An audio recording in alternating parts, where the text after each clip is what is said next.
boy born into poverty in a remote Ugandan village would rise through sheer strength, cunning, and opportunity to command an army, seize a nation, and rule with absolute authority. From herding goats to mastering survival under colonial rule, he learned the mechanics of power early, combining loyalty, fear, and brutality. When independence came, he exploited weak institutions, ethnic divisions, and global ambivalence to ascend swiftly, orchestrating coups, purges, and mass expulsions.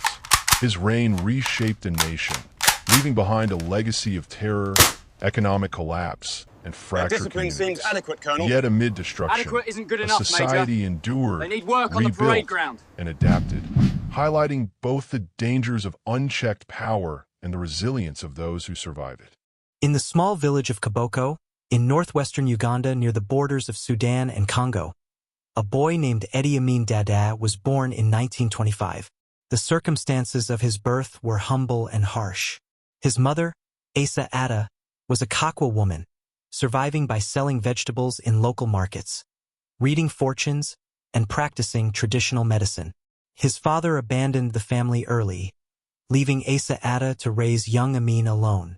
Poverty and scarcity marked his childhood, and formal education was minimal. Amin attended a local Islamic school for only 4 years, barely learning to read or write. Despite this, Amin was different from the other boys in the village. By his teenage years, he was nearly 6 feet tall, physically imposing, and incredibly strong. He worked as a goat herder, mastering survival and labor from an early age. In 1946, as World War II ended and the British Empire maintained control over Uganda, Amin joined the King's African Rifles, a local regiment in the colonial army. Though illiterate and uneducated, Amin quickly distinguished himself. British officers recognized his loyalty, fearlessness, and natural aptitude for combat. They also noted his ruthlessness, a trait that would follow him throughout his life. Amin's first combat experience came in Kenya during operations against the Mau Mau Uprising, a violent rebellion against British colonial rule. Tasked with reconnaissance missions and tracking insurgents through forests and mountains, Amin proved efficient and fearless.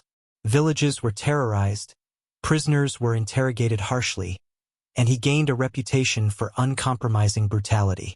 British reports describe him as a splendid type and good at rugby, but virtually boned from the neck up and needs a sharp eye kept on him, a phrase that would prove prophetic. By 1959, Amin rose to the rank of Fendi, the highest non-commissioned rank available to black Africans in the colonial army. Yet even as he achieved professional success, whispers of cruelty began to circulate. During operations against cattle raiders in northern Uganda, Amin was accused of summary executions and torture. Entire villages were burned, prisoners were beaten, and the methods were horrifying. A British investigation was initiated but quickly dropped. The impending independence of Uganda rendered the investigation irrelevant. The colonial authorities had unknowingly trained a man who would later become one of Africa's most feared dictators. Amin's early life and military career reveal a pattern of survival, adaptability, and ruthlessness. A poor boy with minimal education and no inheritance had learned how to leverage physical strength, loyalty, and opportunity to rise above his circumstances. These lessons, discipline, violence, loyalty, and fear, would form the foundation of the man who would become President Idi Amin. By the time Uganda gained independence in 1962, Amin was a seasoned soldier. The new Prime Minister, Milton Obote, recognized Amin's efficiency and loyalty, promoting him quickly through the ranks. By 1966, Amin commanded the Ugandan army, trusted and feared by his superiors, loyalists, and subordinates alike. His rise was rapid and unimpeded, shaped by circumstance, skill, and an extraordinary ability to seize opportunity. Even in these early years, 2 elements of Amin's character are evident. First, he combined physical dominance with strategic cunning. Second, he developed an early understanding of power: control the military, control the country. These principles would guide him throughout his life, defining both his rise and his descent into infamy. By 1966, Uganda was a nation freshly independent, a patchwork of kingdoms, ethnic groups, and political tensions.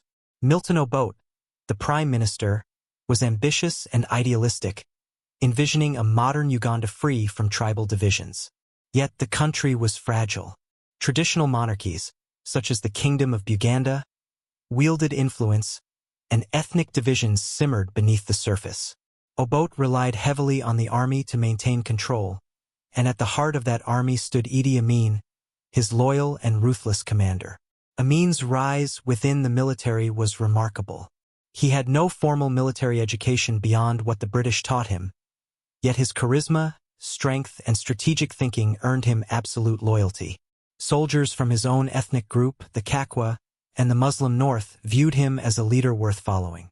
He rewarded loyalty generously, sharing wealth, privileges, and positions with his men, ensuring that obedience was inseparable from personal benefit. But Amin's capacity for violence was just as important as his generosity. Rumors of cruelty had already circulated during his British service, executions, beatings, and intimidation, but these were tolerated because they served the interests of the colonial army. Amin understood power early.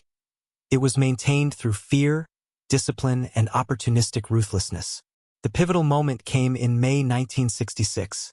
Political tensions between Prime Minister Obote and the Kabaka of Uganda, the ceremonial president, reached a breaking point. The Kabaka accused Obote of corruption and smuggling, while Obote feared losing control over the central government. In response, Obote suspended the constitution, arrested ministers, and ordered Amin to attack the Kabaka's palace. On May 24, 1966, tanks rolled through the streets of Kampala, and Amin led soldiers in a violent assault. Guards armed only with ceremonial weapons were slaughtered, and the palace was set ablaze. The Kabaka escaped through a secret tunnel, fleeing to Britain, where he would die in exile 3 years later. Obote abolished the kingdoms, declaring himself president, while Amin demonstrated the ultimate lesson. In Uganda, power lay in the barrel of a gun. This event was more than an execution of orders. It was a masterclass in loyalty and calculation. Amin understood the stakes. He was not just executing Obote's plan. He was learning the methods of consolidating power, using force, and demonstrating control over life and death. The destruction of Uganda's monarchy reinforced a critical lesson. Obedience, loyalty, and fear could secure absolute authority. Over the next few years, Amin's relationship with Obote shifted. Initially a loyal subordinate, he grew increasingly independent and ambitious. Reports emerged that Amin was embezzling funds, building a personal fortune, and strengthening his ties with the army. Obote, sensing the danger, attempted to undermine him by promoting officers from his own ethnic group and relocating Amin loyalists. But Amin was already one step ahead. His intelligence network, cultivated over years, provided him with foresight. He knew Obote's moves before they happened. He recognized that the only way to ensure his survival and eventual dominance was to act first. That opportunity arrived in January 1971. Obote left Uganda to attend a Commonwealth summit in Singapore, confident that he had isolated Amin. Obote's chief of staff, Brigadier Suleiman Hussein, was tasked with monitoring Amin, but he was Amin's cousin. In the dead of night, Amin's forces mobilized. Trucks moved, weapons were loaded, radio communications were jammed, and by dawn, strategic points across Kampala were under Amin's control.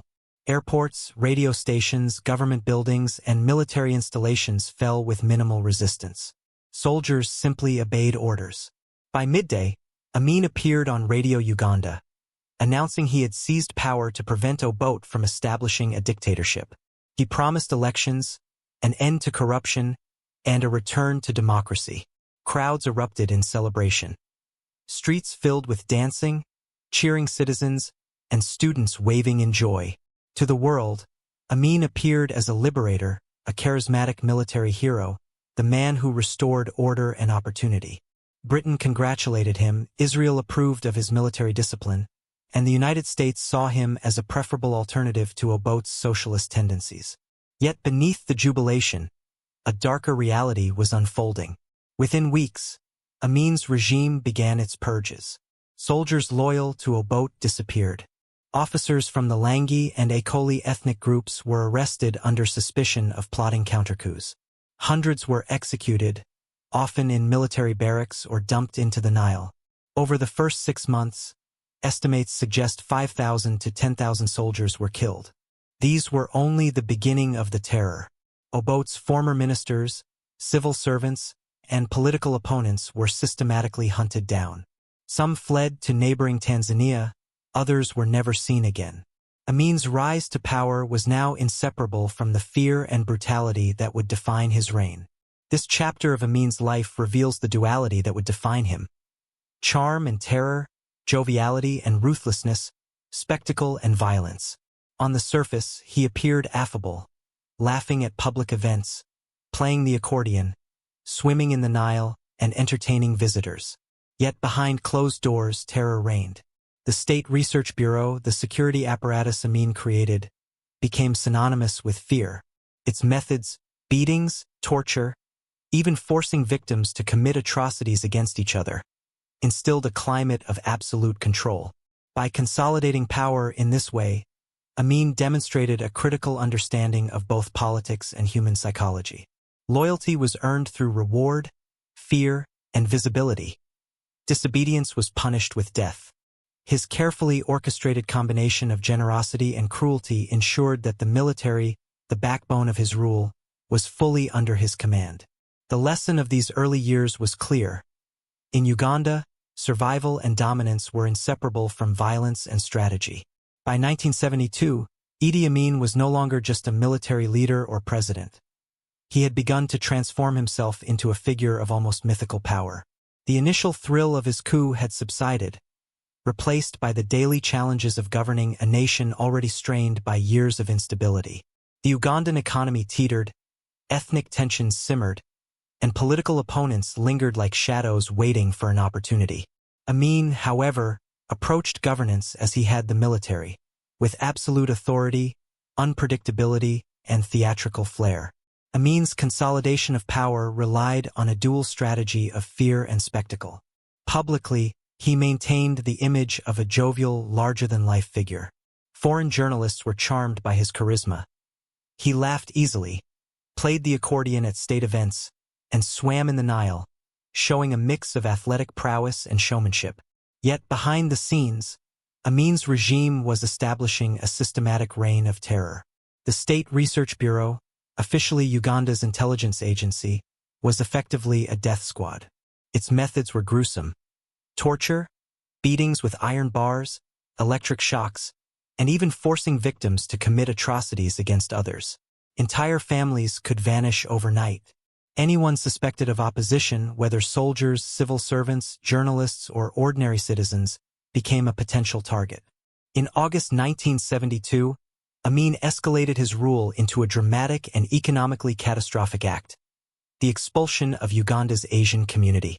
Numbering around 80,000, these were primarily descendants of Indian and Pakistani laborers brought by the British to build railways and manage businesses. They controlled much of Uganda's economy, from banks to factories to retail. Amin framed their expulsion as a divine command, claiming God had instructed him in a dream to remove them within 90 days. Wealth was seized, homes were confiscated, and bank accounts frozen. Businesses were handed to loyal military officers, government officials, and ethnic supporters. Amin's actions were portrayed as a nationalist victory, a reclaiming of Ugandan wealth, and many Africans across the continent cheered. Yet the economic consequences were immediate and devastating. Factories shut down, supply chains collapsed, and inflation surged. Uganda's once promising economy spiraled into crisis. This act exemplified Amin's dual nature. To some, he was a liberator, boldly challenging colonial legacies and asserting Ugandan sovereignty. To others, he was a calculating opportunist, exploiting ethnic resentment for personal enrichment and consolidating absolute control. The expulsion also served to bind the elite to his regime. Recipients of seized businesses were beholden to Amin for their newfound wealth. Patronage, fear, and loyalty were inseparable under his rule. Beyond economics, Amin meticulously cultivated a cult of personality. He assumed grandiose titles. His Excellency, President for Life, Field Marshal Al-Haji Dr. Idi Amin Dedavisi DSOMC, Lord of all beasts of the earth and fishes of the seas, and conqueror of the British Empire in Africa, and traveled in lavish motorcades. He wore elaborately decorated military uniforms adorned with self-awarded medals. Amin embraced theatrics to reinforce his invincibility. Scottish heritage, supposedly from a grandfather who had served in the colonial army, became part of his persona. He claimed titles like Last King of Scotland, wore kilts at public events, and offered to send Ugandan troops to liberate Scotland from England. The absurdity was deliberate. It projected an aura of omnipotence and divine sanction. Internally, Amin's security apparatus functioned as a machine of terror. Multiple agencies, the Military Police, Presidential Guard, and State Research Bureau, were deliberately allowed to overlap and compete. Officers spied on one another, fostering paranoia and ensuring that no faction could challenge his authority. Those within his inner circle lived in constant fear. Loyalty was never guaranteed, and a single misstep could be fatal.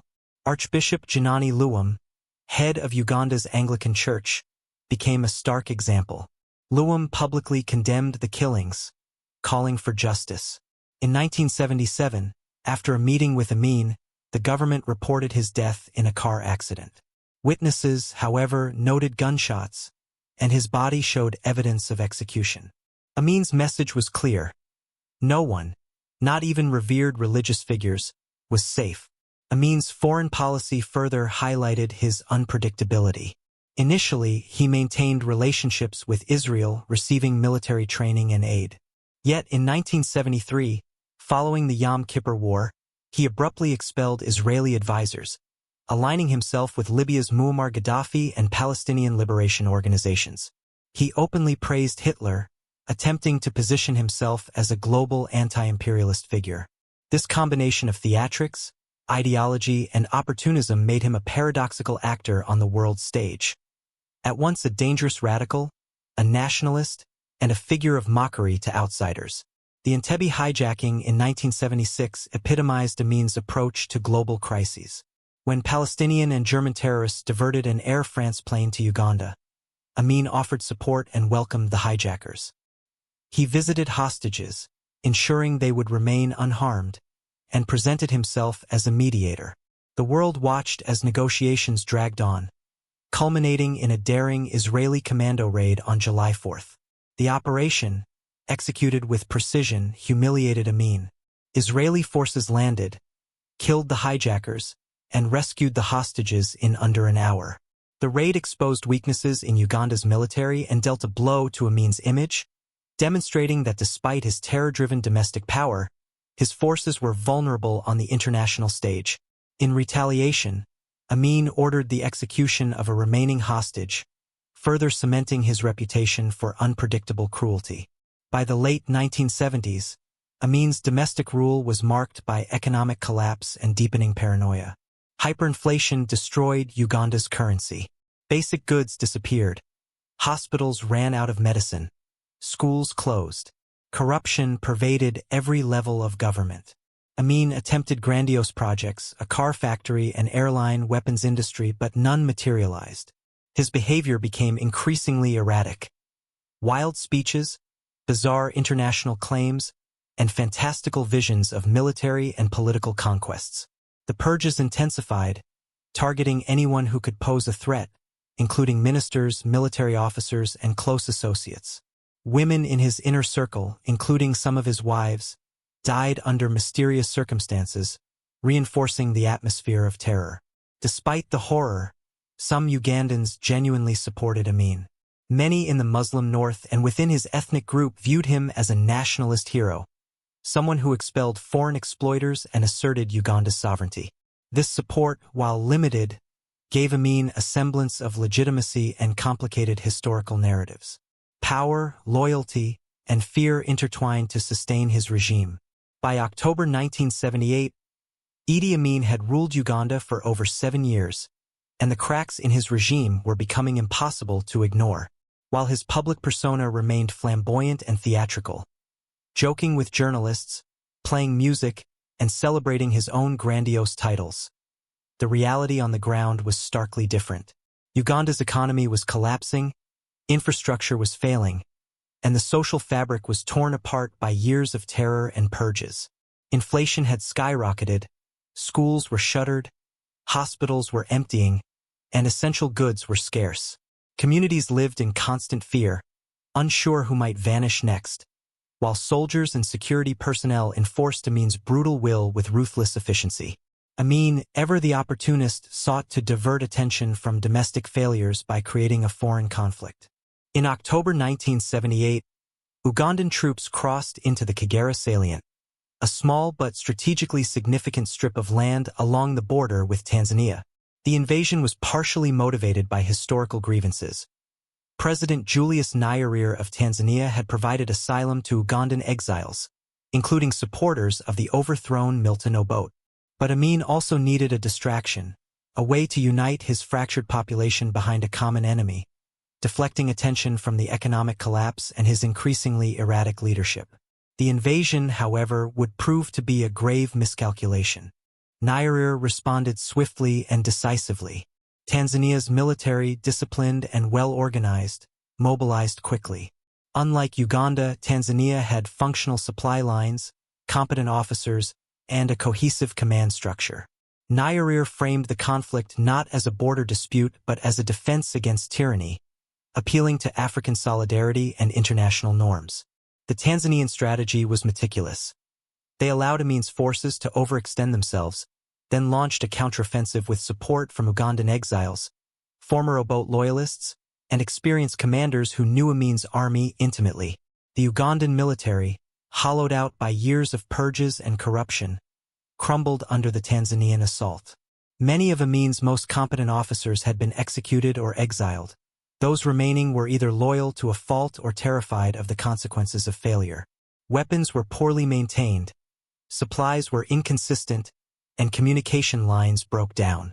Chaos reigned as Tanzanian troops advanced, retaking towns one by one. As the Tanzanian counteroffensive progressed, Amin's paranoia intensified. Reports of defections, desertions, and lack of discipline reached him daily. In response, he escalated terror within Uganda, ordering massacres in towns suspected of harboring opposition. Entire villages were burned, and civilians were executed to maintain control through fear. Yet these measures were increasingly ineffective. By January 1979, Tanzanian forces had penetrated deep into Ugandan territory, while Amin's military disintegrated. Soldiers deserted en masse, and key allies fled or abandoned positions. Amin's attempts to solicit external support proved insufficient. Libya sent a few thousand troops under Gaddafi's banner, but they were ill-equipped and unfamiliar with the terrain. Other potential allies remained wary, unwilling to intervene in a clearly deteriorating situation. The Organization of African Unity offered little assistance, and Western powers, already critical of his regime, refused to provide substantial support.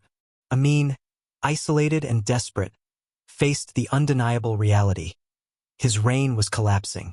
By March 1979, Tanzanian troops approached Kampala, Uganda's capital. Amin attempted to rally his remaining forces, broadcasting desperate radio messages calling for citizens to defend the city. But there was no defense left.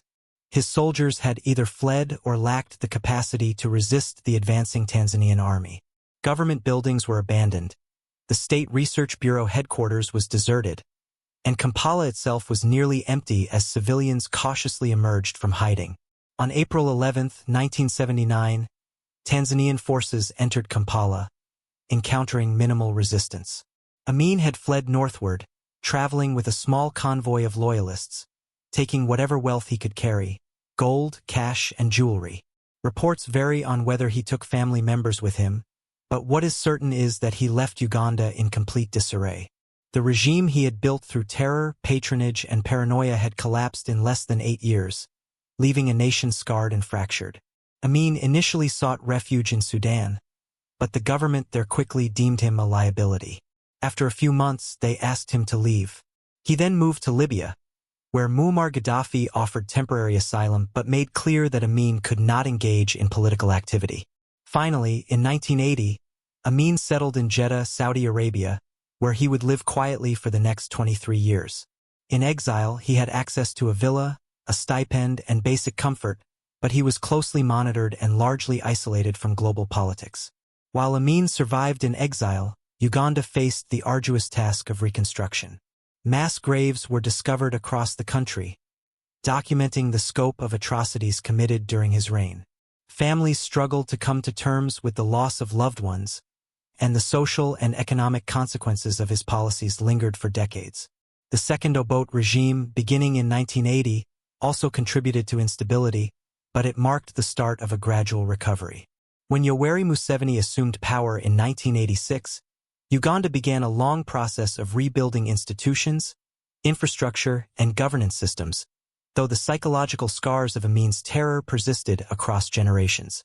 Amin's death on August 16, 2003, in Jeddah marked the final chapter of his extraordinary and brutal life. He passed away quietly, far from the country he had once ruled with absolute power. Thousands mourned him in Uganda, particularly within the communities that had benefited from his early populist measures, while countless others remembered him with horror. His legacy remains one of ambiguity and caution, a reminder of the destructive potential of unchecked power. Amin's rise and fall illustrate the fragile balance of post-colonial governance in Africa. Weak institutions, the legacy of colonialism, and international indifference created the conditions for a soldier to become a dictator. His story underscores the dangers of centralized authority, the consequences of absolute power, and the importance of accountability.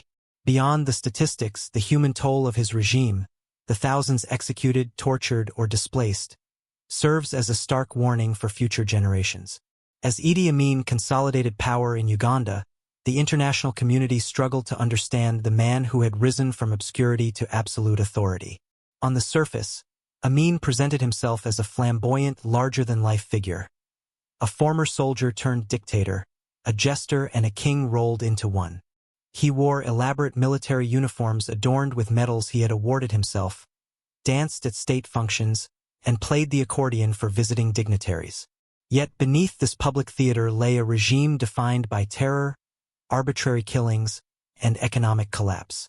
For foreign powers, Amin was simultaneously a useful ally, a disturbing curiosity, and eventually a global pariah.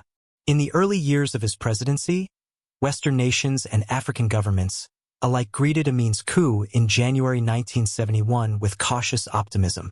Uganda's former prime minister, Milton Obote, had alienated portions of the population through his socialist policies and consolidation of power, leaving a vacuum Amin exploited with a combination of charisma and strategic ruthlessness. To ordinary Ugandans, Amin's promises of restoring national pride, curbing corruption, and protecting African interests were appealing. Students danced in the streets, shopkeepers cheered, and soldiers saluted. The international response was similarly nuanced. Britain, still wielding influence over former colonies, congratulated Amin, seeing him as a stabilizing alternative to Obote's socialist leanings.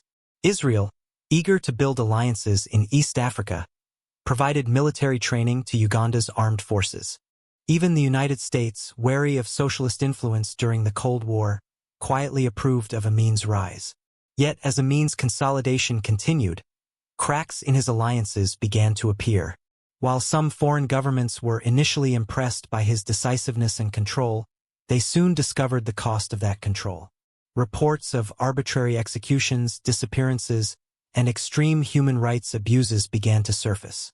The State Research Bureau, Amin's infamous intelligence and death squad, executed perceived opponents with terrifying efficiency. Officers, civil servants, journalists, and ordinary citizens could vanish overnight. Mass graves, bodies in the Nile, and stories of torture became impossible to ignore. International opinion began to shift, although geopolitical considerations complicated responses. Amin's relationship with Israel highlights the complexity of his international maneuvering. Initially, Israel's assistance in military training and intelligence helped strengthen Uganda's armed forces. Yet in 1973, Following the Yom Kippur War, Amin abruptly expelled Israeli advisors, embraced Libya under Gaddafi, and began praising Hitler for the murder of Jews, a shocking move that stunned the international community. The shift reflected both pragmatism and ideology. Libya offered oil money and political support, while Amin positioned himself as a champion of the Arab world, embracing Islamic identity more fully and presenting himself as a revolutionary leader in Africa. His rhetoric increasingly cast Uganda as part of a global struggle against imperialism and Western dominance, aligning with anti-colonial movements across the continent. Amin's public persona was a carefully constructed mixture of absurdity, charisma, and terror. He created grandiose titles: His Excellency, President for Life, Field Marshal Al-Haji, Dr. Idi Amin Dada, VC, DSO, MC, Lord of all the beasts of the earth and fishes of the seas, and conqueror of the British Empire in Africa, not merely for self-aggrandizement but to craft an aura of invincibility. To Ugandans, these titles suggested divine sanction and absolute authority. To the outside world, they highlighted both his theatricality and his delusions of grandeur. Yet Amin's theatricality masked a terrifying reality. Even as he laughed in public and entertained journalists, his regime systematically destroyed Uganda's social and economic foundations. Ethnic purges targeted Langi and Ekoli soldiers, former Obote loyalists, and anyone perceived as a threat to his rule. Christian clergy, journalists, teachers, and students were persecuted. The expulsion of the Asian community in 1972 was both an economic grab and a nationalist statement, transferring wealth from a minority group to his loyalists, while destabilizing the nation's economy. Western nations condemned the expulsion, but African leaders were often divided. While some criticized Amin for cruelty, others privately admired his anti-imperial stance. The 1976 Entebbe hijacking demonstrated both Amin's audacity and incompetence. Palestinian and German terrorists hijacked an Air France flight and flew it to Uganda, separating Israeli passengers from others and threatening their lives. Amin welcomed the hijackers and assured the hostages of their safety, portraying himself as a global player.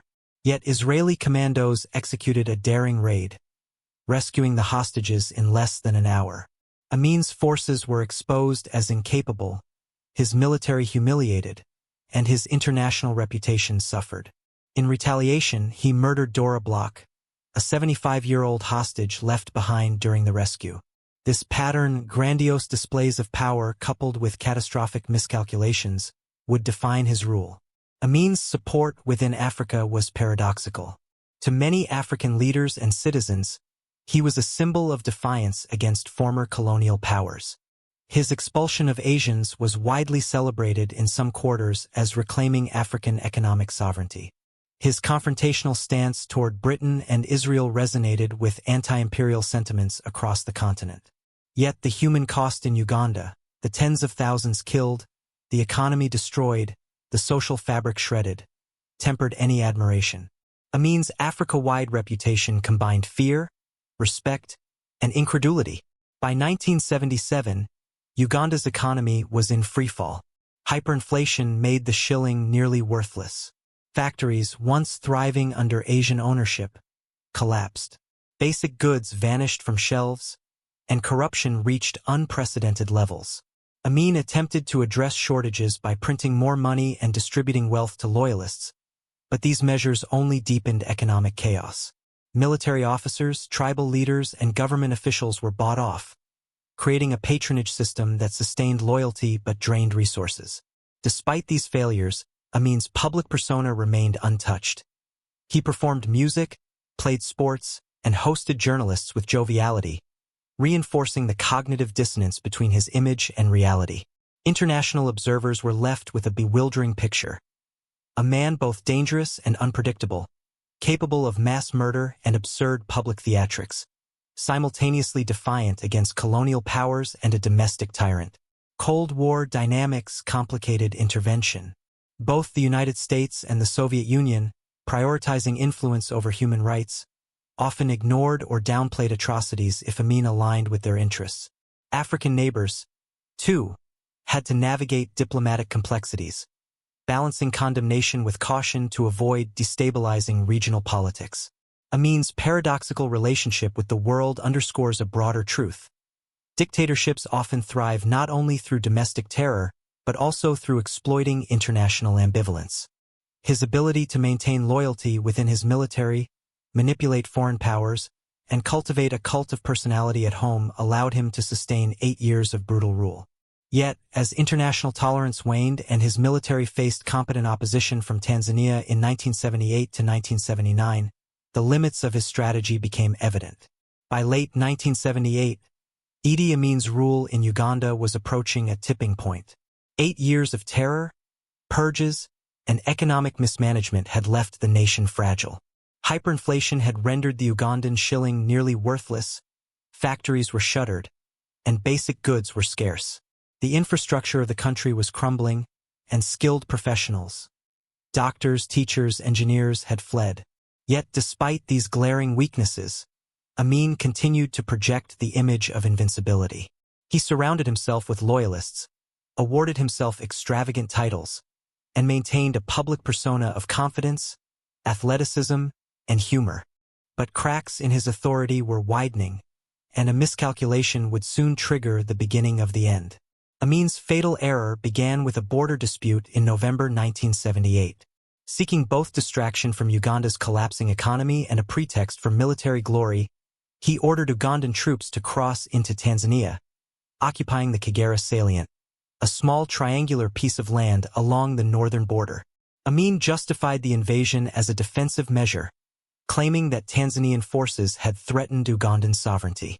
In reality, it was a political maneuver, intended to rally domestic support and demonstrate Uganda's strength under his rule. Publicly, Amin portrayed the operation as a bold show of leadership. The initial response within Uganda was supportive.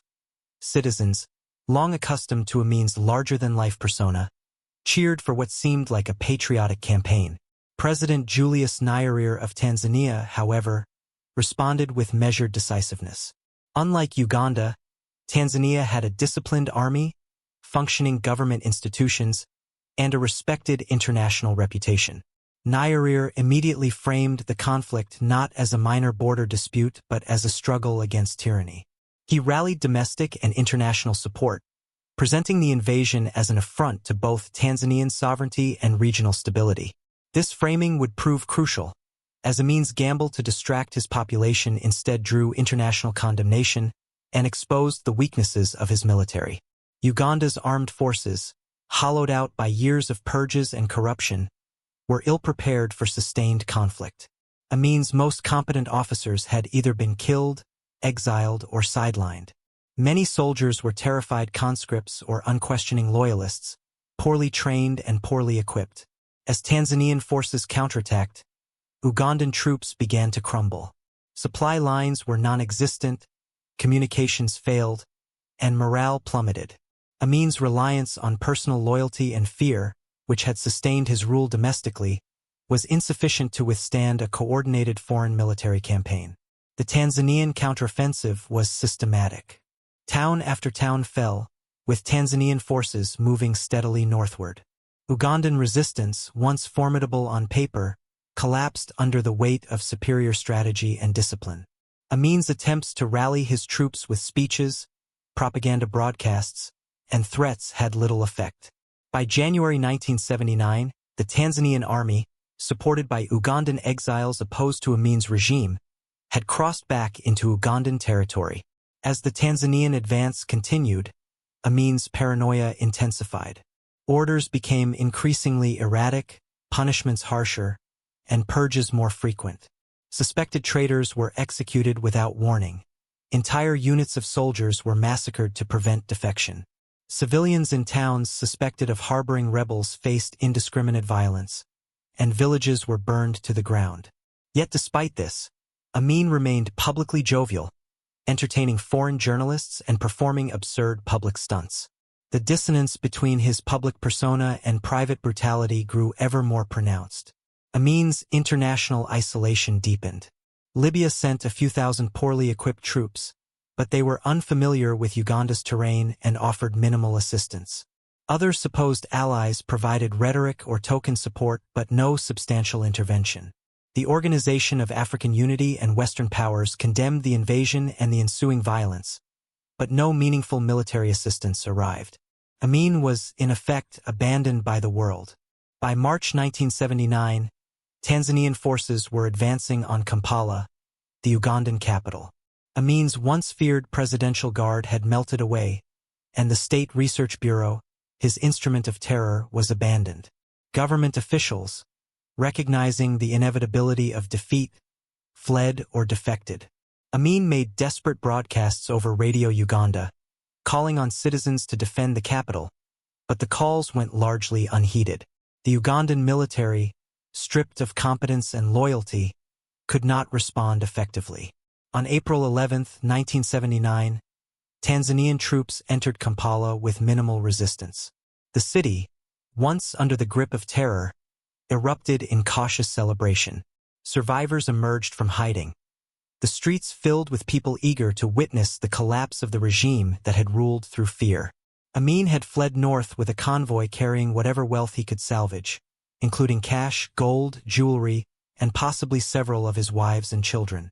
The man who had once projected absolute power now existed only as a fugitive, moving from one country to another in search of refuge.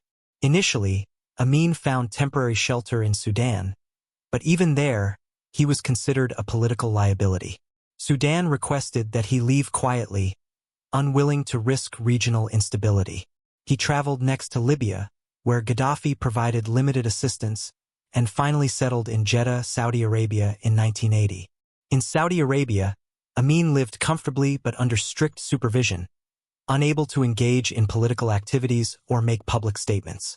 He spent his remaining years in relative isolation, reading the Quran, swimming, and fishing, detached from the nation he had once terrorized. The aftermath of Amin's fall was catastrophic for Uganda. Mass graves were discovered across the country, revealing the scale of his purges. The economy was shattered, infrastructure in ruins, and social cohesion destroyed. Milton Obote returned to power in 1980, igniting renewed conflict, while Yoweri Museveni's eventual rise in 1986 marked the beginning of a more stable Uganda. The nation faced the daunting task of reconstruction, reconciliation, and grappling with the trauma inflicted by Amin's 8-year reign. Amin's reign, violent and erratic as it was, left an enduring mark on Uganda. Estimates suggest between 100,000 and 500,000 people were killed under his regime, including soldiers, civilians, religious leaders, and political opponents. Yet despite this unprecedented brutality, some Ugandans continued to remember him as a nationalist hero, particularly in his native Kakwa region and among supporters from the Muslim North.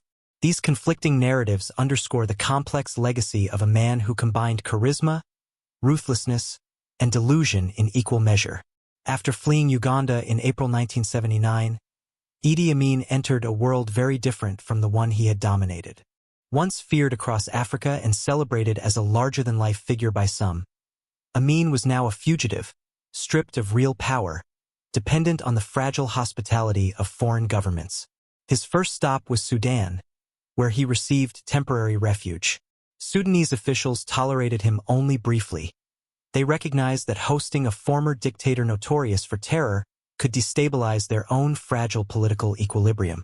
Amin's presence was a liability, a potential magnet for rebel movements or international scrutiny.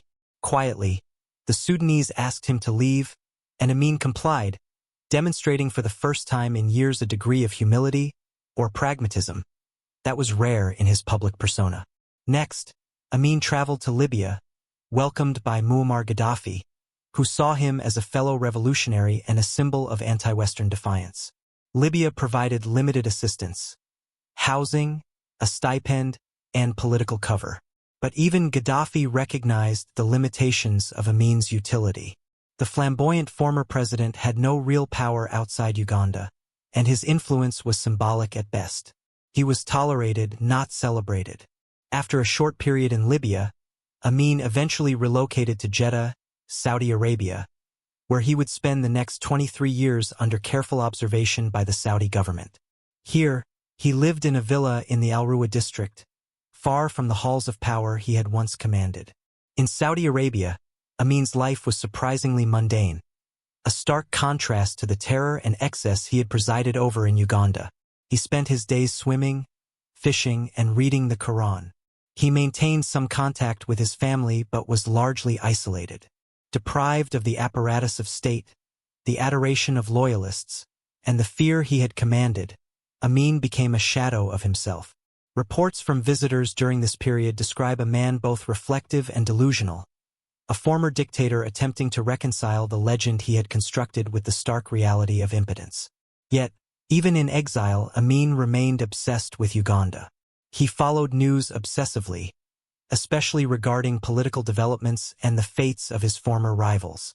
The country that had been his kingdom was now ruled by successive governments.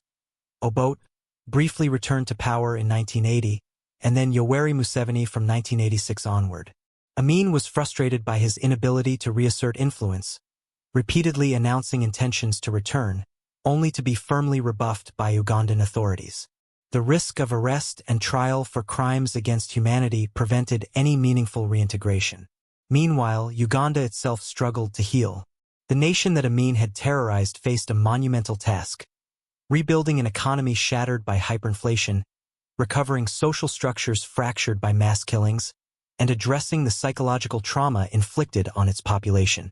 Families who had lost loved ones to Amin's purges were left without closure. Communities were decimated. Trust in government institutions, decimated by years of terror and corruption, had to be painstakingly reconstructed. Uganda's economy, already hollowed out by Amin's plundering and the expulsion of the Asian business community, faced severe challenges. Infrastructure, roads, schools, hospitals required massive investment. Skilled professionals, many of whom had fled during Amin's rule, had to be replaced, and the state struggled to attract talent back to a country still haunted by fear. Hyperinflation, currency instability, and disrupted trade compounded the difficulties. Despite these obstacles, Uganda eventually stabilized, largely under Museveni, who prioritized institutional rebuilding, international engagement, and gradual economic recovery. The psychological scars of Amin's rule ran deeper than material or institutional damage. Generations of Ugandans grew up under the shadow of terror, experiencing firsthand the unpredictability of violence and the fragility of law. Psychologists studying post-Amin Uganda have noted profound intergenerational trauma. The children of survivors carry anxiety, mistrust, and fear, while communities remain wary of authority, reflecting lessons learned under Amin's unpredictable reign. Even decades later, these psychological effects shape how Ugandans engage with politics, authority, and each other. Amin's international reputation was equally complex. While the West condemned his regime after its most heinous acts became widely known, initial reactions had been surprisingly supportive. The United States, Britain, and Israel viewed Amin as a preferable alternative to Milton Obote's socialist policies and a bulwark against communist influence. His early coup was welcomed, his expulsion of the Asian community lauded in some African circles, and his defiance of Western economic influence portrayed him as a symbol of anti-imperialism. Only after the scale of his brutality became undeniable did international condemnation solidify, yet punitive action remained limited. This complicity, or delayed response, contributed to Amin's longevity in power and highlights the uncomfortable role of foreign policy in enabling dictators. In exile, Amin remained a subject of fascination, a figure both reviled and romanticized. Some in Uganda continued to regard him as a hero, a nationalist who expelled foreign exploiters and challenged colonial legacies. To these supporters, he embodied strength, defiance, and African pride. Others, the majority, remembered him as a butcher, a man whose rule was defined by random terror, cruelty, and the destruction of lives and livelihoods. These contrasting narratives illustrate a profound truth about Amin's legacy. History is rarely uniform, and memory is often contested. Amin's death on August 16, 2003, in Jeddah, Saudi Arabia, marked the end of an era, but it did not close the chapter on his story. Thousands in Uganda mourned him, while others celebrated his demise. Internationally, his passing prompted reflection on a regime that had become emblematic of unchecked power, institutional collapse, and the capacity for human cruelty. His death left unanswered questions. Could Amin have been stopped earlier? How complicit were foreign powers? What responsibilities did colonial legacies bear in his rise? The story of Idi Amin demonstrates the catastrophic consequences of unchecked authority. A man who rose from poverty and military service to absolute power wielded it without constraint, leaving a trail of death, suffering, and economic devastation. Yet his reign also underscores the resilience of human societies. Despite the trauma, Uganda survived. Institutions were rebuilt, communities reconstructed, and life returned to a semblance of normalcy. The people endured. Amin's legacy, complex and deeply polarizing, serves as a cautionary tale. Power without accountability, authority unchecked by institutions, and charisma unchecked by morality can devastate nations. Yet the same narrative also highlights human adaptability, resilience, and the capacity to rebuild after profound trauma. Amin was a man of contradictions. Charismatic yet terrifying, jovial yet murderous, delusional yet cunning. Understanding him requires grappling with these paradoxes, recognizing both the fragility of human institutions and the indomitable spirit of those who survive tyranny. In exile, Amin's life was a shadow of the kingdom he once ruled. He spent years isolated, confined, and dependent on the goodwill of foreign patrons. He could no longer command armies, terrorize citizens, or shape a nation in his image. His death closed a chapter, but the echoes of his rule continue to reverberate across Uganda. History remembers Amin not just for the man he was, but for the system he created. A system in which fear became governance, brutality became loyalty, and survival required constant vigilance. The story of Idi Amin is not just a singular tale of cruelty and ambition. It is a window into a broader pattern that swept across Africa in the decades following independence. As European colonial powers retreated in the mid-20th century, they left behind nations that were newly sovereign but institutionally fragile. The colonial administrations had prioritized extraction over governance, control over development, and division over unity. What emerged in these newly independent states was often a patchwork of ethnic groups, traditional kingdoms, and artificially drawn borders, none of which aligned neatly with the modern concept of a unified nation. This structural fragility set the stage for leaders like Amin to rise. Military institutions became central to the consolidation of power. In Uganda, as in many other African nations, the army was one of the few functioning national institutions. It was organized, disciplined, and cohesive, in stark contrast to civilian administrative structures that were often understaffed, underfunded, and poorly coordinated. Leaders who understood the army, and who commanded its loyalty, could seize power with relatively little resistance. Amin's background in the King's African Rifles, his rapid rise through its ranks, and the loyalty he cultivated among soldiers from his ethnic group provided him with the foundation he would later exploit to become president. The early independence period was a time of hope but also of uncertainty. Leaders like Milton Obote in Uganda, Julius Nyerere in Tanzania, and Kwame Nkrumah in Ghana faced the daunting challenge of nation-building amidst colonial legacies. They had to integrate diverse populations, create functioning economies, and establish governance systems from scratch. In many cases, the institutions left behind were inadequate. Courts were weak, bureaucracies incomplete, and law enforcement fragmented. When civilian authority faltered, the military increasingly became both a tool and a threat, a double-edged sword that could defend or dominate. Amin's ascent was emblematic of this paradox. The Cold War further complicated matters. Both the United States and the Soviet Union saw Africa as a geopolitical chessboard. Western nations often supported leaders who appeared anti-communist, even if they were brutal, while the Soviet bloc backed regimes aligned with socialist ideals. Foreign aid, military training, and arms shipments flowed with minimal oversight, providing ambitious leaders with resources to consolidate power and repress dissent. Amin benefited from this dynamic. Early support from Britain, tacit approval from the United States, and arms from allies allowed him to maintain dominance while the world looked the other way.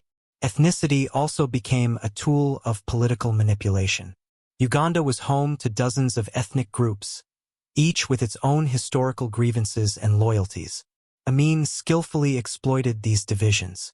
He recruited soldiers primarily from his own Kakwa community and loyal Muslim northerners, ensuring that the core of his military power was ethnically aligned. At the same time, he targeted groups perceived as disloyal, like the Langi and Ekoli, through purges, executions, and exile.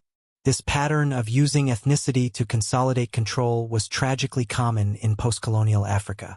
Leaders who manipulated these divisions often did so to prevent collective opposition and secure personal power.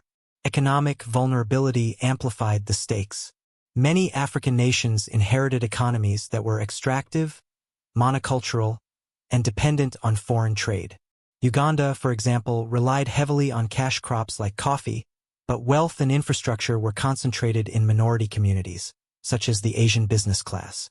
Amin's expulsion of Asians in 1972 was as much about seizing economic resources as it was about nationalist posturing. The immediate political gains, wealth redistribution, popular support among certain populations, came at the cost of long-term economic collapse, a pattern that repeated in other countries where coups or purges targeted commercial minorities. The psychology of power in post-colonial Africa was complex. Many military leaders, raised in hierarchical and militarized colonial institutions, were accustomed to authority enforced through fear and discipline. Once in positions of political power, these habits translated into governance. Brutality became a tool to enforce loyalty, silence dissent, and project strength. Amin's actions, from purges of soldiers and officials to the terror campaigns against civilians, reflect this mentality. His flamboyant titles and theatrical gestures, declaring himself King of Scotland or offering to mediate international conflicts, were not merely eccentricities but calculated efforts to create an aura of invincibility, masking underlying vulnerabilities in his regime.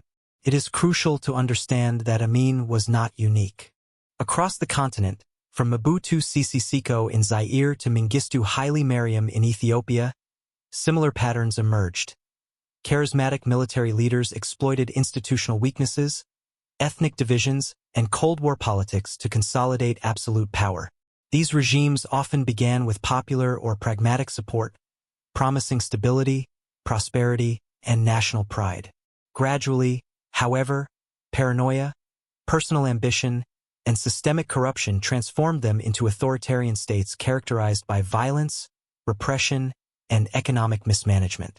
Amin's Uganda, in this sense, is both extraordinary in scale and emblematic of a broader post-colonial pattern. Yet, even amid terror, resilience persisted. Civil society, while fragmented, adapted. Families rebuilt. Survivors transmitted oral histories and cultural memory, ensuring that the atrocities were remembered even when formal institutions could not guarantee justice. International organizations, historians, and journalists eventually documented Amin's reign, creating a record that could educate future generations about the perils of unaccountable power. Uganda's eventual recovery illustrates a broader truth. Societies can survive and rebuild even after decades of violent misrule, though scars, both psychological and institutional, remain. Chapter 8, therefore, is not simply a continuation of Amin's story but an analysis of the environment that made his rise possible. It explores how structural fragility, colonial legacies, ethnic divisions, Cold War dynamics, and economic inequality converge to allow a man like Amin to seize and maintain power. By examining these factors, we gain insight not only into Uganda's past but also into broader patterns of political instability, authoritarianism, and resilience in post-colonial Africa. Understanding this context is essential for evaluating both the scale of Amin's atrocities and the enduring lessons for governance, accountability, and historical memory. Idi Amin's rise to power in Uganda did not go unnoticed by the international community. Initially, much of the world viewed him as a curious but manageable African leader, a colorful figure who promised stability in a region known for political turbulence. Western nations, still adjusting to the wave of decolonization, were cautiously optimistic that Amin's military background and anti-socialist stance would make him a reliable partner in a continent increasingly shaped by Cold War dynamics. Britain, in particular, saw him as a favorable alternative to Milton Obote's socialist policies, which had disrupted colonial-era economic arrangements and threatened British business interests in Uganda. Similarly, the United States, concerned with Soviet influence in Africa, initially welcomed Amin's leadership, interpreting his accession as a bulwark against communist expansion. The first months of Amin's rule reinforced this perception. His coup was largely bloodless, at least by the standards of the time, and he promised elections an end to corruption and democratic governance. Crowds in Kampala celebrated his takeover.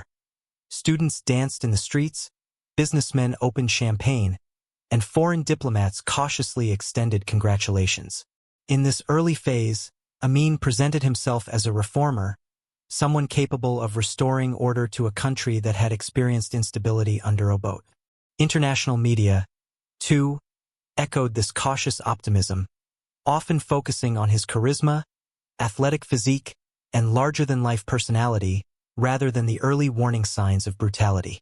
However, these positive impressions were short-lived. Within weeks, Amin's darker tendencies became evident. Soldiers loyal to Obote began to vanish. Officers from the Langi and Ekoli ethnic groups were arrested and executed, and systematic purges began in military barracks across Uganda. Witnesses described entire units massacred overnight, their bodies discarded into the Nile or interred in mass graves. The scale and speed of the violence shocked human rights observers, yet early international responses were muted. Western governments hesitated to intervene, constrained by Cold War priorities, limited access to verified information, and the perception that Amin's actions were primarily internal affairs. The expulsion of the Asian community in 1972 marked a turning point in Amin's international reputation. Amin claimed divine instruction as justification for his order, giving Asians 90 days to leave Uganda, effectively seizing their businesses, homes, and assets. International condemnation was immediate. Britain, which had historical and economic ties to Uganda's Asian population, protested the expulsion. Western media portrayed Amin as erratic and economically destructive. Yet across Africa, reactions were mixed. Some leaders applauded Amin's anti-colonial stance and perceived redistribution of wealth, while regional organizations like the Organization of African Unity expressed concern over human rights violations. This ambivalent response emboldened Amin, reinforcing his perception that he could act with impunity on the global stage. Amin's interactions with foreign powers oscillated between theatricality and brutality.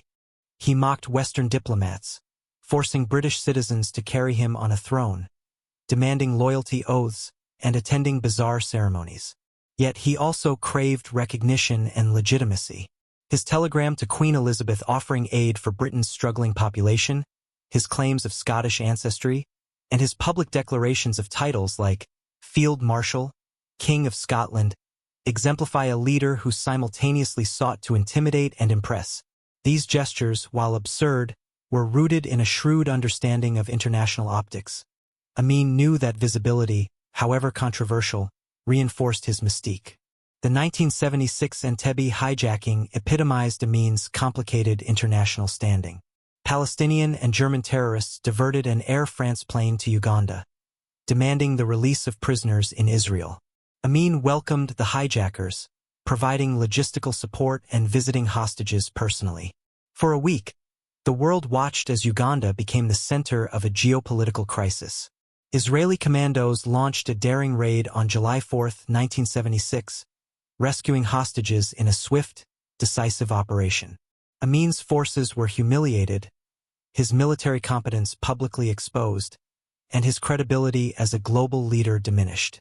Yet instead of prompting restraint, the incident intensified Amin's paranoia and brutality.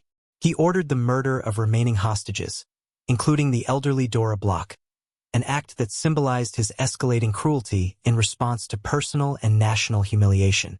Internationally, Amin became a paradoxical figure, feared, ridiculed, and occasionally admired, depending on the perspective. Western nations decried his human rights abuses but often took limited action beyond diplomatic protests. African states were divided.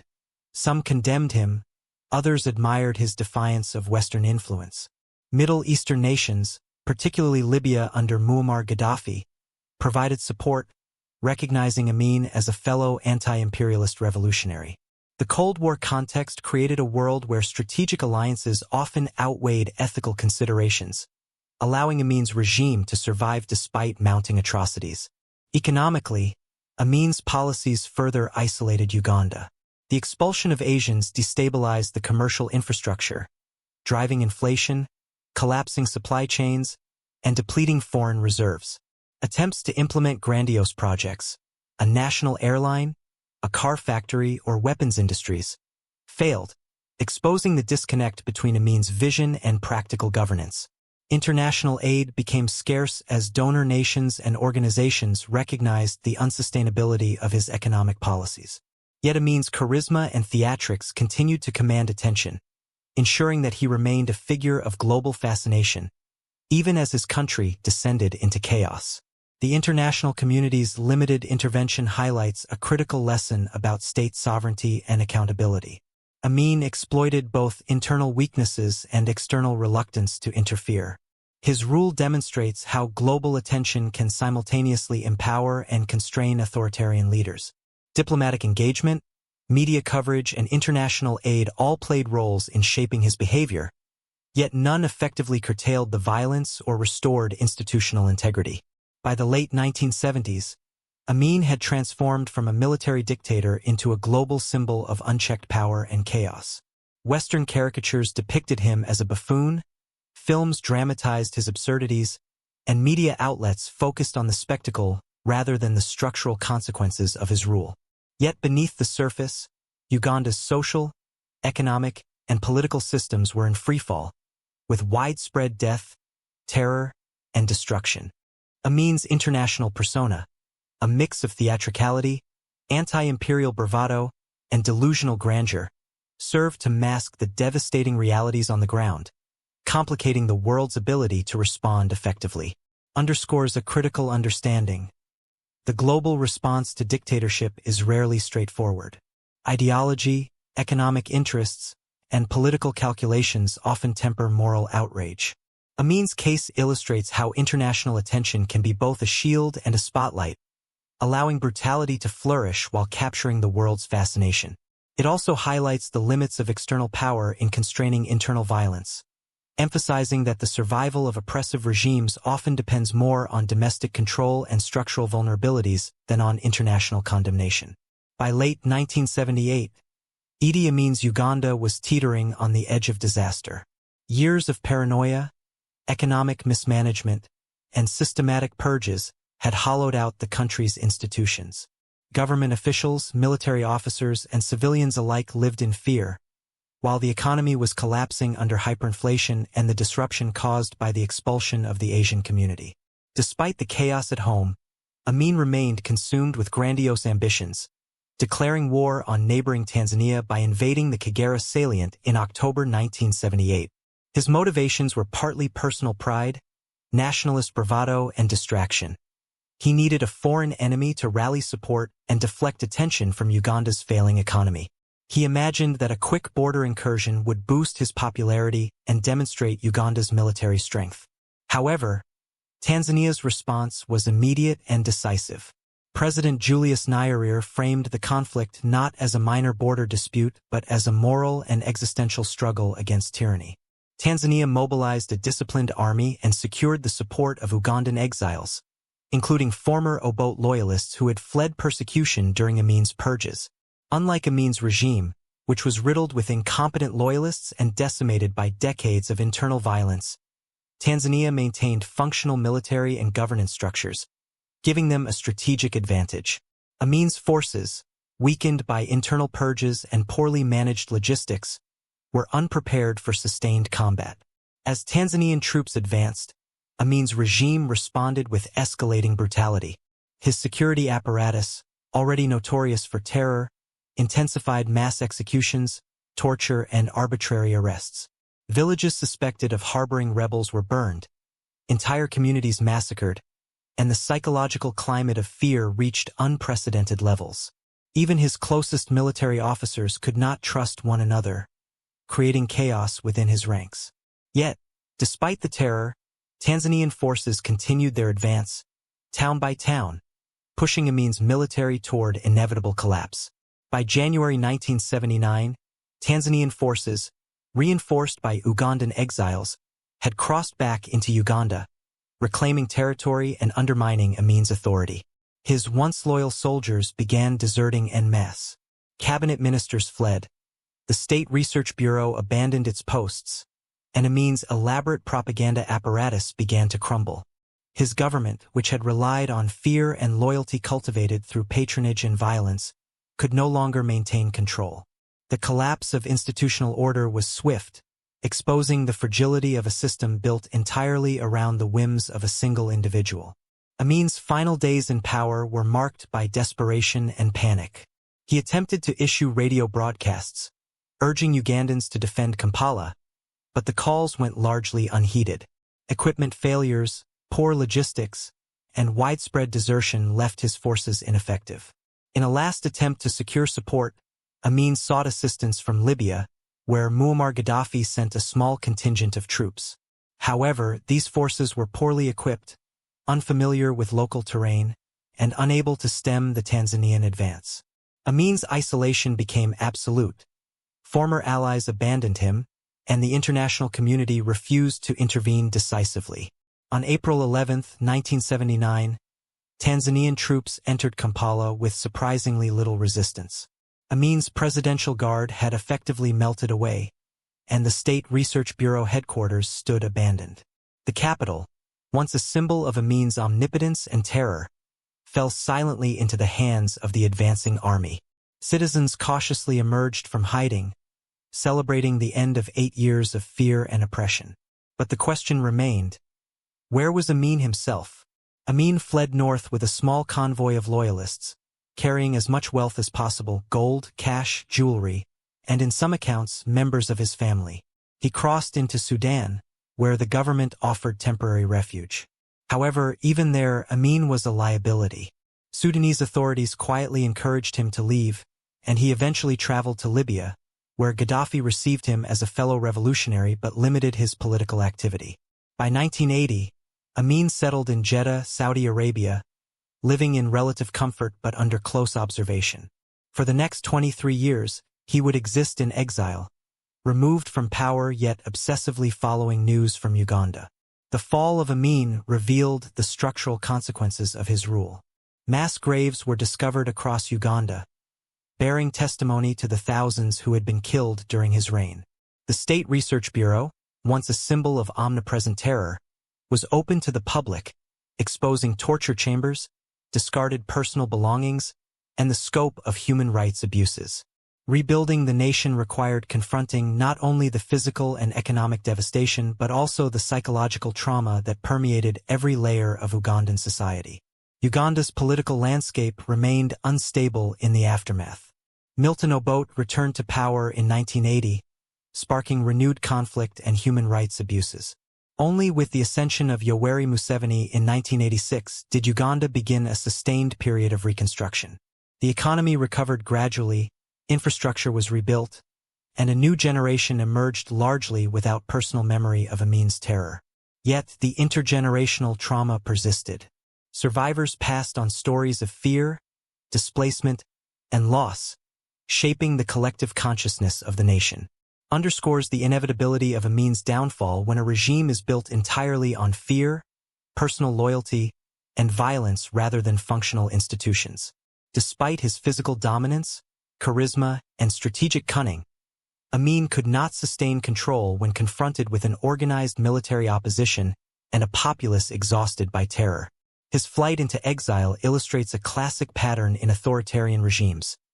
The ultimate fragility of rule based on personality cults, terror, and the elimination of checks and balances. The international dimension of Amin's collapse is equally instructive. While the Cold War initially shielded him from accountability, regional actors, such as Tanzania, demonstrated that strategic, disciplined, and morally motivated responses could curtail dictatorial power, even when the global community hesitated. Amin's story is not just a Ugandan cautionary tale. It is a lesson in governance, international responsibility, and the consequences of concentrated, unchecked power. Even in exile, Amin maintained elements of his personality and delusions of grandeur, insisting that his actions were necessary to protect Uganda.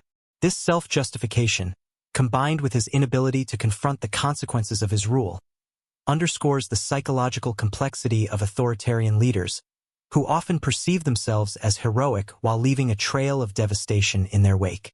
Ultimately, the fall of Idi Amin is a stark reminder that terror may dominate for a time, but it cannot endure indefinitely. Institutions, organized resistance, and the resilience of the people eventually outlast the fleeting power of even the most formidable tyrant. Uganda's survival and eventual recovery illustrate the capacity of societies to rebuild, remember, and learn from the darkest chapters of history. After fleeing Uganda in April 1979, Idi Amin entered a world far removed from the power, spectacle, and fear he had wielded for over 8 years. His initial stop was Sudan, where he crossed the northern border with a small convoy carrying as much wealth as he could salvage: gold, cash, jewelry, and in some accounts, members of his family. The Sudanese government, under Jafar Naimiri, viewed Amin as a political liability. While they offered temporary refuge, it was clear that his presence in Sudan was unwelcome. Within months, he was quietly encouraged to move on, signaling the beginning of Amin's long and precarious life in exile. Next, Amin traveled to Libya, where he was received by Muammar Gaddafi, a fellow anti-colonial revolutionary. Libya provided him temporary protection, housing, and a measure of political recognition. Yet even Gaddafi, who often celebrated figures challenging Western influence, treated Amin cautiously. His ability to influence Ugandan affairs was limited, and the once feared ruler of a nation was now a guest, dependent on the goodwill of foreign leaders. By 1980, Amin settled in Jeddah, Saudi Arabia, where he would remain for the next 23 years. The Saudi government offered him a villa in the exclusive Al Ruwais district, a stipend, and security, but with strict instructions to abstain from political activity. Amin's life in exile was thus comfortable but constraining, a stark contrast to the absolute authority he had once wielded over Uganda. In Jeddah, Amin lived in relative isolation, yet he remained obsessed with Uganda. He followed the news obsessively, particularly reports on the political developments in his homeland. Milton Obote's return to power in 1980 reignited Amin's attention. The reinstatement of Obote triggered renewed civil conflict and human rights abuses, which Amin reportedly celebrated quietly from afar, viewing the chaos as vindication of his own brutal methods. Amin's exile, however, was not simply a retreat. It was a period of psychological entrenchment, where delusions of grandeur, self-justification, and obsession with legacy intertwined. Amin's self-perception in exile was shaped by delusions, nostalgia, and selective memory. He consistently maintained that his actions were necessary to protect Uganda and assert African independence. Interviews with visitors and journalists revealed a man who insisted he had been misunderstood by the world, that the atrocities attributed to him were exaggerated, and that history would eventually vindicate his rule. This self-delusion, combined with his refusal to confront the suffering he caused, highlights the psychological profile of authoritarian leaders: the capacity for moral disengagement, selective memory, and persistent self-aggrandizement, even in the face of overwhelming evidence to the contrary. Despite the isolation, Amin's reputation remained alive in global consciousness. Films, novels, and media reports continued to portray him, often as a caricature of the mad African dictator. Western narratives frequently reduced him to a buffoonish figure, a man of excessive ego, bizarre titles, and absurd proclamations. While these portrayals captured elements of his behavior, they often missed the deeper systemic and historical causes of his rise and the full scope of his brutality. Amin was not merely eccentric. He was a product of colonial legacies, post-independence political instability, Cold War geopolitics, and the exploitation of ethnic and institutional divisions in Uganda. In exile, Amin also maintained personal rituals and routines reminiscent of his days in power. He swam in private pools, engaged in physical fitness, read extensively, and followed Islamic teachings more rigorously, having fully embraced Islam. He remained connected with family members, though contact was limited. Accounts suggest that he occasionally attempted to reach back into Ugandan politics, making inquiries or offering advice through intermediaries, though his suggestions carried little weight. This persistence demonstrates how exiled leaders often continue to perceive themselves as relevant actors, regardless of their actual influence. One of the most striking aspects of Amin's life in exile was the contrast between his public image and private reality. In Uganda, he had projected omnipotence, wielded fear, and commanded loyalty through violence and patronage. In Saudi Arabia, he was powerless, dependent, and constrained by rules set by foreign hosts. Yet his psychological need for recognition remained. Amin's continued preoccupation with legitimacy, his titles, and his achievements suggests that the delusion of grandeur was not simply performative. It was intrinsic to his self-identity. The question of legacy becomes central in this chapter of Amin's life. For many Ugandans, his rule was a time of terror. Mass killings, arbitrary arrests, torture, and economic devastation. Conservative estimates place the death toll between 100,000 and 500,000, a staggering loss for a nation of approximately 12 million people. Yet for some of Amin's supporters, particularly from the Muslim North and among his own Kakwa people, he retained a symbolic status as a nationalist hero who expelled foreign economic elites and stood up to Western powers. The dichotomy between horror and heroism illustrates the complexity of historical memory in post-conflict societies. During his years in exile, Amin was effectively removed from the political arena, but the consequences of his reign continued to shape Uganda. The economy struggled to recover from hyperinflation, mismanagement, and corruption. Institutional trust remained fragile. Families traumatized by mass killings, disappearances, and forced displacement continued to bear the scars of state violence. Psychologists working in Uganda have documented intergenerational trauma, demonstrating how fear and oppression can persist across decades, shaping attitudes toward authority, governance, and social cohesion. Amin's exile also highlights the limitations of international justice.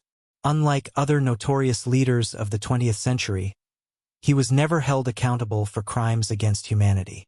Attempts to bring him to trial were never realized, leaving victims and survivors without formal closure or recognition. This absence of accountability underscores the challenges faced by post-colonial nations in rebuilding justice systems, addressing mass atrocities, and reconciling with the past. It also reinforces the lesson that absolute power without constraint, when combined with weak institutions and international inaction, can leave lasting damage. Despite his removal from Uganda, Amin remained a subject of global fascination. His personality, his excesses, and his crimes have been studied in political science, psychology, and history. Analysts debate whether he was a psychopath, a delusional megalomaniac, or a product of historical circumstance. Most agree that his success and longevity as a dictator were the result of a unique combination of personal attributes, historical opportunity, and structural weakness in Ugandan society. The study of Amin thus provides crucial insights into the dynamics of authoritarian power, the fragility of institutions, and the human cost of unrestrained rule. By the late 1990s, Amin's health began to deteriorate. He suffered from hypertension, kidney disease, and other age-related illnesses, living quietly in his villa in Jeddah. Yet even in failing health, he reportedly remained convinced of the righteousness of his actions. On August 16, 2003, Idi Amin died at the age of 78, marking the final chapter of his extraordinary and terrifying life. His death closed the book on a figure who had once ruled through fear and spectacle, leaving a complicated legacy of terror, resilience, and historical debate. With Idi Amin finally removed from power in April 1979, Uganda faced a monumental task of rebuilding a nation left fractured, traumatized, and economically devastated. 8 years of dictatorship, purges, and corruption had shattered institutions, displaced populations, and decimated the economy. The country's infrastructure was in disrepair, schools and hospitals had collapsed, and entire generations had grown up under fear, violence, and uncertainty. The people of Uganda, weary and cautious, now faced the challenge of reclaiming their nation from the shadows of terror. The immediate post-Amin period was marked by a political vacuum and instability. The Tanzanian army, having helped topple Amin, withdrew gradually, leaving Ugandans to organize their own governance. A provisional government, led initially by the Uganda National Liberation Front, UNLF, attempted to restore basic administration and security. Their first priority was to locate and secure former mass grave sites, a grim task that revealed the sheer scale of Amin's brutality. Entire neighborhoods, military barracks, and hidden swamps contained evidence of killings. Civil servants, soldiers, and ordinary citizens struggled to identify the missing and recover the dead, often piecing together fragments of families, villages, and communities torn apart. Economically, Uganda was in freefall. Amin's confiscation of businesses from the Asian community, combined with the exodus of educated professionals, left the country without experienced administrators, merchants, and engineers. Factories had been mismanaged, supply chains collapsed, and the national currency was worthless due to hyperinflation. Rebuilding the economy required restoring expertise, attracting foreign investment, and creating trust in government institutions. Programs were initiated to encourage Ugandans who had fled to return, but many remained skeptical or fearful of lingering instability. International aid became a lifeline, though donors were cautious given Uganda's reputation for corruption and unpredictability. Education, a sector deeply damaged by Amin's rule, became a symbol of national renewal. Schools had been shuttered, teachers had fled or been executed, and curricula were disrupted for years. Efforts were made to rebuild schools, train new teachers, and reintroduce children to formal education. Literacy campaigns sought to address the gap left by decades of neglect. Similarly, the healthcare system, which had deteriorated dramatically, faced the task of restoring hospitals, supplying medicines, and treating trauma survivors, many of whom bore physical and psychological scars from torture, displacement, and deprivation. Reconciliation became another critical challenge. Amin's reign had sown deep divisions across ethnic, religious, and regional lines. The Langi, Akoli, and other ethnic groups, who had suffered disproportionately under his purges, demanded justice, recognition, and restitution. Meanwhile, supporters from Amin's own Kakwa community and others who had benefited from patronage feared retribution. Uganda's leaders faced the delicate task of balancing accountability with national unity, ensuring that past atrocities were acknowledged without reigniting cycles of vengeance. Public memorials, commemorative events, and survivor testimonies became vital in creating a shared historical narrative, though full reconciliation remained elusive. One of the most difficult aspects of Uganda's recovery was institutional reform. Amin had deliberately weakened or destroyed checks and balances, purged independent officers, and created overlapping security agencies designed to promote paranoia. Rebuilding governance required strengthening the judiciary, professionalizing the military, and ensuring civilian oversight. New security forces were formed with clear hierarchies, training, and codes of conduct. Civil society organizations began to emerge, advocating for transparency, accountability, and human rights. These reforms were incremental, often fragile, and faced resistance from remnants of Amin's loyalists or individuals who had profited from the previous system. Uganda's cultural and social life also bore the imprint of Amin's reign. Fear had permeated daily life. People had learned to self-censor, distrust neighbors, and avoid public gatherings. Re-establishing community trust, social cohesion, and public participation required deliberate efforts. Religious leaders played a crucial role, offering moral guidance, promoting forgiveness, and supporting trauma recovery. Churches, mosques, and traditional institutions became centers for healing and community rebuilding, providing spaces where survivors could share experiences, mourn losses, and foster resilience. International relations were another frontier. Uganda had become an international pariah, alienating Western nations and some African neighbors due to Amin's erratic policies, human rights abuses, and the expulsion of Asians. Reintegrating Uganda into the global community required diplomacy, transparency, and economic reforms. The government engaged with the United Nations, neighboring African countries, and international organizations to seek aid, secure investment, and rebuild trust. Over time, these efforts improved Uganda's standing, though memories of Amin's regime lingered in foreign policy circles, influencing aid and investment decisions for decades.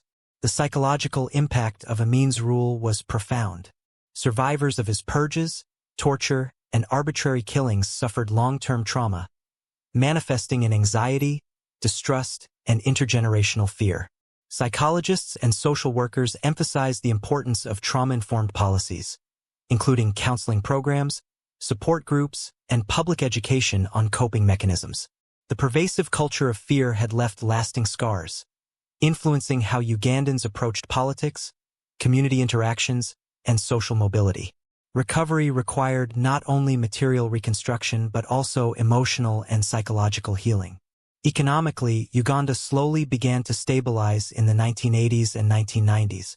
International aid, agricultural reform, and efforts to attract skilled returnees gradually revived commerce and industry. Coffee, once a major export, regained prominence, and trade networks were restored. Infrastructure projects, including road repair, electricity, and water systems, rebuilt connections between urban and rural areas. However, poverty remained widespread, reflecting the long-term consequences of Amin's economic disruption. Amin's legacy continued to shape Uganda's political landscape. The fear of military coups, ethnic favoritism, and arbitrary rule informed the strategies of subsequent leaders, from Obote's second regime to Yoweri Museveni's rise to power in 1986. Policies were implemented to strengthen institutions, professionalize the military, and limit executive overreach, directly responding to the lessons learned from Amin's 8-year reign of terror. Political leaders emphasized accountability, legal frameworks, and civil society engagement to prevent a repeat of history. Despite the horrors, Uganda's recovery also highlighted human resilience. Communities rebuilt villages, reopened schools, and revived commerce. Survivors became advocates for justice, documenting atrocities, preserving memory, and teaching younger generations about the dangers of unchecked power. The nation's trajectory underscores the enduring capacity of societies to recover from tyranny when institutions, civil society, and collective memory align to foster resilience. By the late 20th and early 21st centuries, Uganda had stabilized economically and politically, though challenges remained. The country had learned to navigate the complexities of post-conflict reconstruction, balancing justice, reconciliation, and development.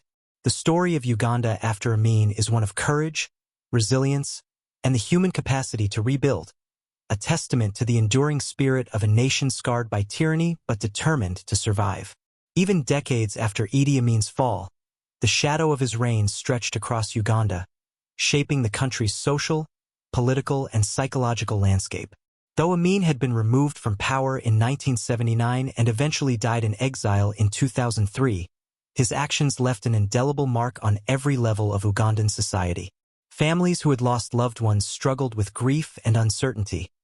Communities that had been fractured sought to rebuild, and survivors carried the psychological scars of random terror, brutality, and betrayal. Understanding Amin's long-term legacy requires examining not only the tangible consequences, economic collapse, political disruption, and destroyed institutions, but also the intangible, emotional, and cultural consequences that reverberate across generations. One of the most profound legacies of Amin's rule is intergenerational trauma. Psychologists studying Uganda have found that children born after his fall, even those who never experienced his regime firsthand, often inherit the anxiety, fear, and hypervigilance of their parents and grandparents. Families who survived purges or witnessed murders learn to live under constant threat, internalizing patterns of suspicion, avoidance, and obedience to authority. These patterns, passed down through parenting and storytelling, shaped the behaviors, ambitions, and trust levels of subsequent generations. Ordinary Ugandans learned that authority could be lethal, loyalty could be punished, and survival often required compromise, lessons that remain embedded in social consciousness. Politically, Amin's legacy created a lasting cautionary tale for both leaders and citizens. The ease with which he usurped power, bypassed institutions, and terrorized rivals exposed the vulnerabilities of a country with weak governance structures. Successive governments faced the dual challenge of preventing a repeat of unchecked authoritarianism while maintaining stability in a society traumatized by fear. Yoweri Museveni's rise in 1986 was directly informed by these lessons. Museveni and his contemporaries sought to strengthen central institutions, professionalize the military, and reduce opportunities for personal rule and impunity. Though critics argue that patterns of authoritarianism and ethnic favoritism persist in subtle forms. Economically, Amin's reign left Uganda in long-term distress. The expulsion of the Asian business community and the redistribution of wealth to loyalists destroyed entrepreneurial networks, disrupted trade, and created widespread inefficiency. Factories and farms lay idle, urban infrastructure deteriorated, and inflation eroded purchasing power. Rebuilding required not only physical infrastructure but also reestablishing trust in markets, trade, and professional expertise. Even decades later, the memory of those lost businesses shapes how Ugandans approach foreign investment, property rights, and economic policy. Many citizens remember the chaos and exploitation of Amin's era, making them cautious about rapid change or centralized control. Socially, Amin's rule intensified ethnic tensions. While his purges disproportionately targeted Langi and Ekoli soldiers, his favoritism toward the Kakwa and allied northern Muslims reinforced divisions. Post-Amin Uganda faced the difficult task of rebuilding national unity, addressing historical grievances, and preventing cycles of revenge. Reconciliation efforts were uneven. Some communities openly commemorated victims and advocated for justice, while others struggled to process the trauma or reconciled themselves to silence. The cultural memory of Amin's reign became a crucial component of education, storytelling, and public discourse, ensuring that future generations would understand the risks of unchecked power. Amin's legacy also reshaped the perception of Africa internationally. During his reign, Western nations oscillated between engagement and condemnation, often prioritizing Cold War interests over human rights. Uganda became emblematic of post-colonial instability, a cautionary example of how charismatic leaders could exploit weak institutions, ethnic divisions, and international indifference to maintain control. The international community's initial tolerance of Amin, coupled with delayed condemnation, contributed to debates about global responsibility, neocolonial influence, and the ethics of foreign intervention. Amin's actions forced African leaders and international policymakers to confront the consequences of power vacuums, weak governance, and external interference in post-colonial states. The psychological portrait of Amin himself adds another layer to his enduring legacy. Historians and psychologists have debated whether he was a psychopath, a delusional megalomaniac, or a product of systemic violence and opportunity. His ability to combine charm, ruthlessness, and strategic cunning allowed him to rise from a cook's assistant to the ruler of a nation. Yet his detachment from morality, self-deception, and obsession with titles and recognition amplified his destructiveness. Amin's personal transformation, from soldier to dictator, from charismatic figure to paranoid tyrant, serves as a human study in the corrupting influence of absolute power, offering lessons relevant beyond Uganda's borders. Education and memory have been central in shaping Amin's posthumous narrative. Schools now teach about his rule, survivor stories are collected in archives and oral histories, and memorials commemorate the victims of his regime. Yet these efforts are incomplete, as political pressures, competing narratives, and gaps in documentation leave room for debate, denial, and misinterpretation. The tension between remembrance and selective amnesia reflects the ongoing struggle to reconcile national identity with historical atrocity. Despite the horrors, the story of Uganda's recovery also highlights human resilience and societal adaptation. Communities rebuilt schools, markets, and homes. Survivors fostered new social networks, re-established trust within neighborhoods, and participated in rebuilding the political and economic systems destroyed under Amin. Ordinary citizens, rather than waiting for leadership alone, became agents of reconstruction, demonstrating that recovery is as much a social and cultural endeavor as it is institutional or economic. Internationally, Amin's story has continued to influence popular culture, scholarship, and political discourse. Films, books, and academic studies examine his rise and fall, portraying him variously as a mad dictator, a symbol of post-colonial failure, or a cautionary figure in leadership studies. These interpretations often spark debates about morality, memory, and justice, demonstrating that the impacts of one leader's actions can echo far beyond their immediate context. Concludes by emphasizing the duality of Amin's legacy. He was a symbol of terror, corruption, and unchecked power, but also a lens through which the resilience, adaptability, and moral fortitude of the Ugandan people can be appreciated. Understanding Amin requires grappling with complexity. The interplay of colonial history, weak institutions, charismatic leadership, ethnic divisions, and human psychology. His story is a reminder that history is never simple, and the consequences of dictatorship linger long after the ruler has fallen.